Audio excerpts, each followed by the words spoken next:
The First Amendment guarantees free speech.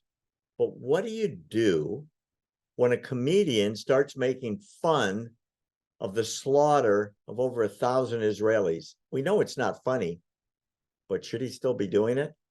We're going to talk about it.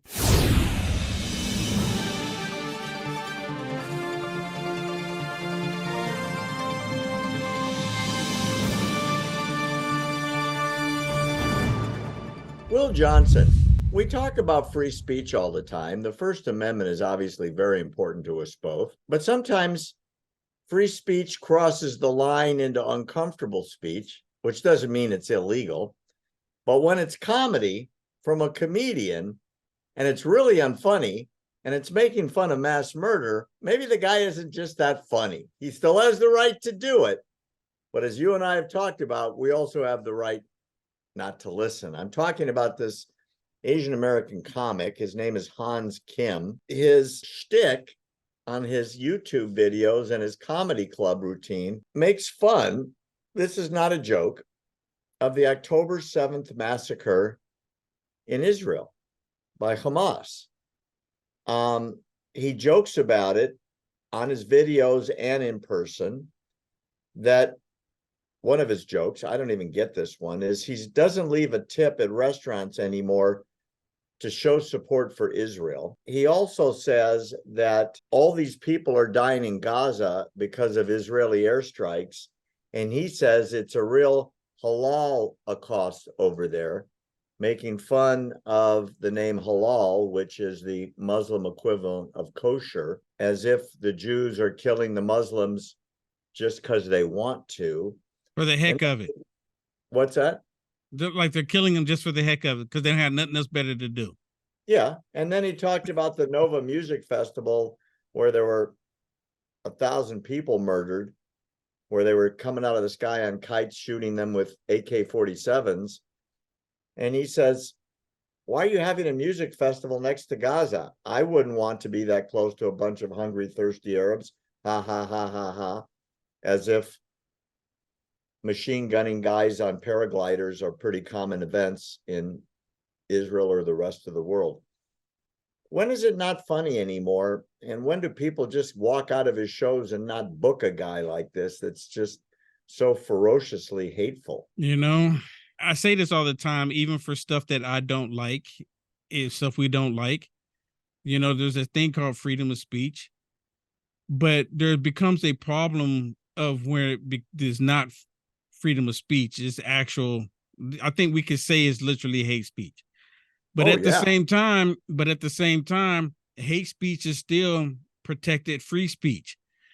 You can say all of the evil, demonic, stupid stuff that you want, and it is what it is. And then, but the only thing that we can do is not support it. But if the facilities want to do it because they just want to make the money from other people doing it, I don't have to go buy tickets. I'm not going to buy tickets. And most people shouldn't have to buy tickets. You know, we're not going to be forced to buy the tickets. But it's like a rock between a rock and a hard spot. I mean, I don't like what he's saying, but it's still freedom of speech. Yeah, but you know, if you listen to the videos, and I've listened to 2 or 3 of them, the people in the audience are giggling so uncomfortably. You know, it's like someone comes over to your house and makes a really bad joke and you feel really uncomfortable. So it's like, ha, ha, ha, like that. You could hear a pin drop in the nightclub where he's talking about mass murder, and everybody in the nightclub is thinking, he's talking about mass murder. That's really not very funny. We vote with our, like we talk, you and I talk about this all the time. We vote with our wallets, right? Yeah, true.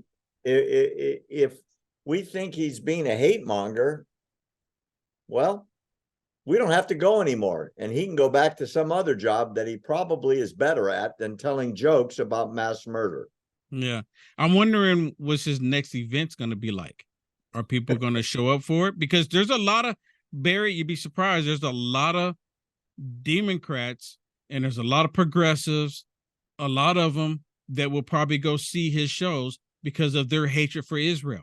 And interesting, Barry, there's people that call themselves conservative Christians that have bad viewpoints of Israel. And I was just sitting there looking at a video with AOC with AOC, Ilhan Omar, and Corey Bush and Fire Marshal Bowman, where you have some people standing behind them saying that they're rabbis, Jewish rabbis, and they're being hateful towards Israel. My point in that is that it's a liberal thing. It's a liberal. I say it's a demonic spirit. A lot of people don't look at it in the spiritual realm, but that's what I say it is. There's only one excuse why you have so many people that would join in with the people that's hating on Israel like this. And I'm gonna be honest with you, Barry. Israel's not innocent in everything, but they're innocent in this act. They didn't do this. The ceasefire was broken by Hamas, not Israel. And Israel has every right to go in and get rid of the rats that's running around in those tunnels. 100% true. And I hope you're right. I hope people vote with their wallets and their pocketbooks and their purses, and they choose somebody else who's actually funny. Yes. This guy ought to pick another line of business, right?